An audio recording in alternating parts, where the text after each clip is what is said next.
Monsieur le Président, Madame la ministre du Travail, vous avez été interrogée à plusieurs reprises sur l'assurance chômage. Alors moi j'ai une question simple. Assumez-vous le choix du gouvernement auquel vous appartenez de faire financer les déficits publics par les demandeurs d'emploi, par les personnes les plus en difficulté, par les salariés et, si j'en crois les rumeurs que j'entends, par les assurés sociaux plus largement, plutôt que par les hauts revenus et les dividendes qui explosent? Pour vous répondre, la parole est à la ministre du Travail, de la Santé et des Solidarités, Madame Vautrin. Merci, Monsieur le Président, Mesdames les sénatrices, Messieurs les sénateurs, Madame la sénatrice Lubin. Madame Lubin, je viens de répondre effectivement à plusieurs reprises, donc je vais une fois encore vous dire que je crois que nous avons deux visions totalement opposées. La vision de la majorité à laquelle j'appartiens, c'est très concrètement de lutter contre le chômage de masse.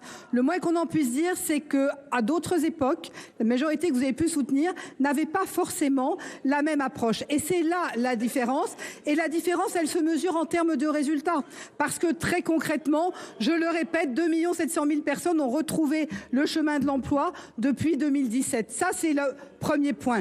Le deuxième point, c'est qu'effectivement, l'assurance chômage était déficitaire. Pourquoi était-elle déficitaire? Parce que vous aviez tellement de demandeurs d'emploi qu'effectivement, il y avait moins de cotisations. Aujourd'hui, il y a plus de cotisations et je redis que l'argent de ces cotisations sert à financer la formation des personnes demandeurs d'emploi. Et c'est ça le sujet. C'est comment concrètement on peut accompagner les personnes les plus éloignées de l'emploi. Parce que quand on a un taux d'emploi qui est le plus faible depuis qu'il est mesuré, il est aujourd'hui dans notre pays effectivement encore élevé pour les seniors. Je rappelle que le taux d'emploi des seniors est à 45%. On a un sujet chez les jeunes, mais autrement on a un bon taux d'emploi. Derrière, cela veut dire que celles et ceux qui sont en difficulté en termes d'emploi ont besoin qu'on travaille leur employabilité. Pas plus tard que ce matin, je rencontrais un demandeur d'emploi de 55 ans. Quel était son sujet?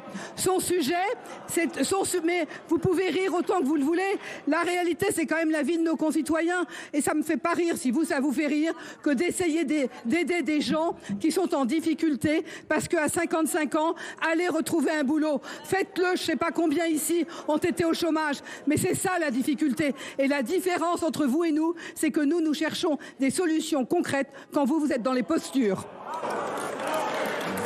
Madame Lubin. Il me semble opportun, Madame la Ministre, de rappeler quelques chiffres. 6 millions de chômeurs inscrits à France Travail, 2,6 millions qui sont indemnisés, la moitié qui travaillent tous les mois, l'allocation moyenne 1 035 €. Nous sommes loin des nantis et des profiteurs dont nous entendons parler. Vous venez de citer, Madame la Ministre, les chômeurs de plus de 55 ans. J'ai cru comprendre que vous aviez aussi pour projet de réduire la durée d'indemnisation. Alors que leur restera-t-il après ces mois de chômage qui auront été réduits? Que leur restera-t-il? Ils n'auront plus le droit, déjà, il faut savoir, de se donner le temps de chercher des emplois rémunérés à la hauteur de ce qu'ils avaient et de même qualité. Ils n'auront plus le temps de se former, d'éventuellement changer d'orientation. Non, ça sera la course effrénée à l'emploi, quelle que soit la qualité de l'emploi et du montant de ressources qu'ils en tireront pour leur famille. Et que leur restera-t-il après tous ces mois? Il leur restera l'allocation de solidarité spécifique. Ah ben c'est dommage, vous l'aurez supprimé. Et donc ils se tourneront vers qui? Ils se tourneront vers le RSA, c'est-à-dire vers les départements, ces collectivités dispendieuses dont vous ne cessez de critiquer la gestion et que vous allez saigner à blanc. C'est ça, Madame la Ministre, les choix politiques et le projet de vie pour les Français de ce gouvernement. Tout contre les assurés sociaux, tout contre les salariés, tout contre les plus pauvres, au bénéfice de ceux qui gagnent le plus et à qui on ne demande rien. Les salariés s'en souviendront.